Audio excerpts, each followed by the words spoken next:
up they go, because the light is on like a proverbial. And they're off and they're racing as well. And it was a great line away. Kerman Rock amongst the first to get going.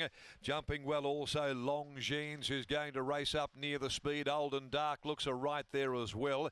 Royal Law's going to settle just behind those, and Beats of War getting up onto the bridle, pulling as the speed slows there. He's racing very fiercely. Alaskan is going to track 3 wide, following Beats of War, who's now going to surge forward there and look for the front. Admired getting back down on the inside next of all. As they leave the home straight behind them is I Love Your Smile, tucked away down on the fence early. Then came Amamus out 3 wide, followed further back in the field by For Your Eyes, who's there with Lombardina. And the last couple, Lyrical Angel and Warreley Lass. Kerman Rock had held the front. Beats of War, though, after pulling the rider out of the saddle, and is still doing so up there running second. They're a length and a half clear from over on the inside. Longines, Royal Law, the top weight fourth. 1.5 to Dark Looks in that 3 deep line in the run down the back. Alaskan with Olden splitting that pair. A length away then on the inside, I Love Your Smile. Amamus is out there 3 deep as well with Admired, the old boy, the middle. Almost 2 lengths further back behind those then is For Your Eyes, back in company of Lombardina. Warreley Lass and Lyrical Angel brings up the tail end of the field. Ghost-like figures they are as they go to the 800 metre mark. Out onto the side, Kerman Rock shows the way. Beats of War up running second after pulling fiercely for most of the way. Royal Laws had a nice enough run on the outside of Longines. In behind them came Alaskan. The middle is Olden. They're going to really find this a test, I can assure you of that. Around them, Lyrical Angel. Dark Looks down near the rail, followed by I Love Your Smile, getting pratted back there. Being followed over on the outside by Lombardina. Admired, hard ridden. It was further back in the field as they'd straighten for home. Kerman Rock, Beats of War comes again. Beats of War on the outside reaches the lead from Kerman Rock. 2 lengths Longines, Royal Law, Alaskan, Lombardina running on down the outside. I Love Your Smile getting right up near the rail. Saw a run dashing through I Love Your Smile as Lombardina hits the front. Lombardina goes to the lead. I Love Your Smile against the rail. Followed further back then by Dark Looks. It's a great battle in the last. Over on the inside, I Love Your Smile from Lombardina. I Love Your Smile. I Love Your Smile in an absolute piece of pike perfection. Brilliant ride to win from Lombardina. On the outside, Lyrical Angels there, and likewise as well For Your Eyes running on with Amamus, Admired, Kerman Rock. They were followed further back. Royal Law dying on its run, Alaskan, then Olden, followed by Beats of War, who dropped out quickly in the final 200. Back with those as well, Longines, and pulling up to a walk behind those soon after the start. Warreley Lass and also Dark Looks was there. I Love Your Smile. Punters just love Willie Pike in the last. And that was a taste of absolute Pike perfection. I Love Your Smile, the Sebring mare.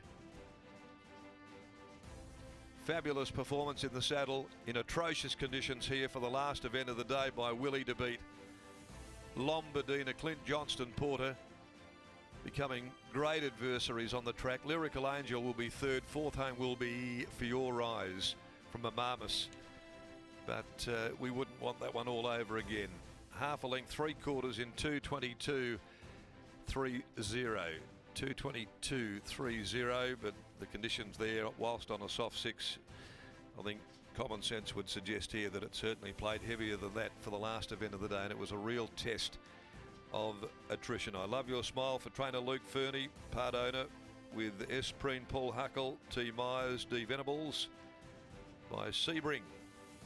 5th win from 36, and it took the absolute brilliance of Pike to get the mare home today in the last event.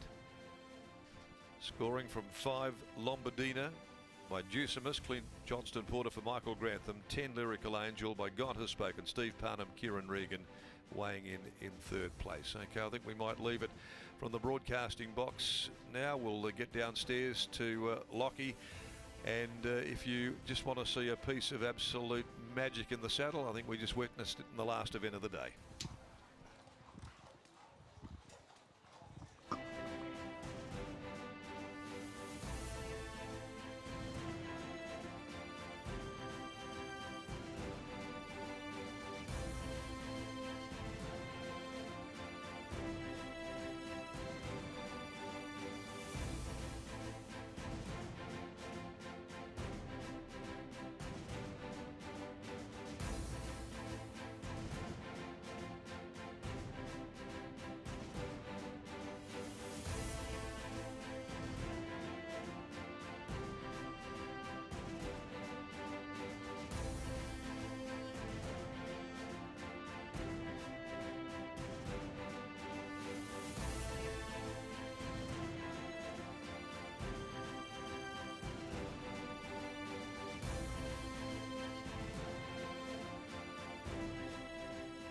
There's money for old Rope. Dominant win in the last of the day for Shani Webster and Ray Malpass. Big shout out and big thank you to Alex Vlahos for all the calling up in Carnarvon, and Tessa Daly and Maddie French doing a stellar job on the ground. As we head back to Belmont Park now, and I'm with Brian Carey after the win of I Love Your Smile. Brian, she put the writing on the wall last start, and it was Pike at his very best here today.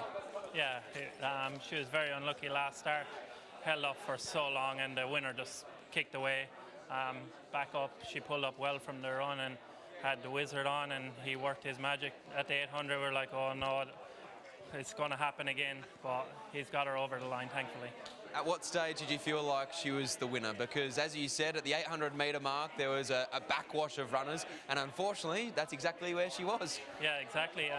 Once she straightened up and we saw the gap down the inside, we were like, oh, he's just going to ride the rail, and he only had to pass one horse, really, and he done the rest. Where to next for a horse like her? Could she potentially go around in a Kalgoorlie Cup at a price and run a credible race? Yeah, that's the plan.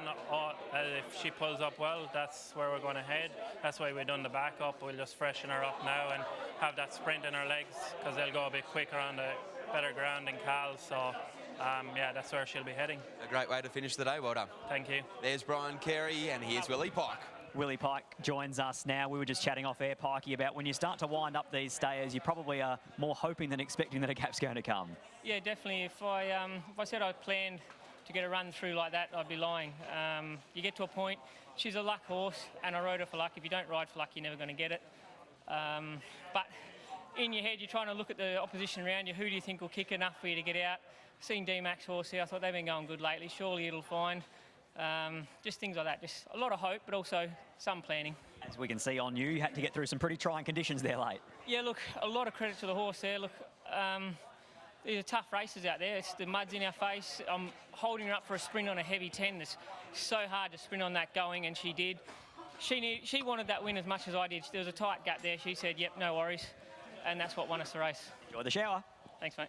There's Willie Pike. He was at his best there in the last of the day, and I Love Your Smile. Really nice win, and the punters didn't forget to back her. So that rounds out what has been a great day of racing up at Carnarvon. It looked like the conditions were a little bit better than it was down here at Belmont Park, but touching upon Carnarvon and their meeting firstly, what a win from Outspoken Lad in the big one. And what an effort too from the Pierce brothers to pick out that race and take that horse up there. Now, if you're not familiar with the geography, I think it's about, by car, 9 hours from Perth up to Carnarvon. So you throw a float on the back with Outspoken Lad, and Ben Pierce has done a very tough job there yesterday to drive him all the way up there. But in the end, it's worthwhile. They take one runner up there, take out the cup. Austin Gallardi, congratulations on a wonderful ride there.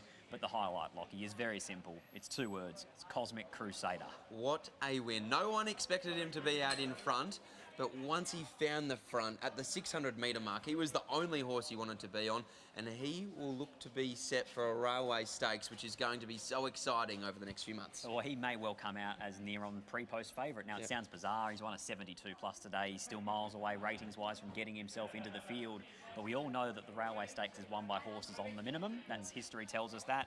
And there are some proven lead-up races that Peter's Investments have had wonderful success in, going from the Asian Bow into the railway or the Peters into the railway. He looks like he's going to be a big talking point. Did the Golden Saddle picture become a little bit clearer here this afternoon, or were there more questions than answers for a few of the horses that we saw perform in the Nicopolis? Well, you can probably put a line through boots like Bruce. You wouldn't be signing him up off the back of that. That was very disappointing from him. Rockanori, well, maybe he announces himself there, and the Ganjemis could have 2 horses in there with King Advisor going really well. Maybe Schmoove Mover. They took him to the 14 today. He ran into Cosmic Crusader. They could take him to either a 1400 of a Hannons or back to 1200 metres on the fresher side. The issue with Schmoove Mover, though, is he's a little bit of a hothead, so how do you float him up there? Exactly right. So it's all heating up here in the West. There's plenty to look forward to over the coming weeks and months. But that's all we have time for here at Belmont Park on racing.com and Racing WA TV. So it's good night from Spotty and I.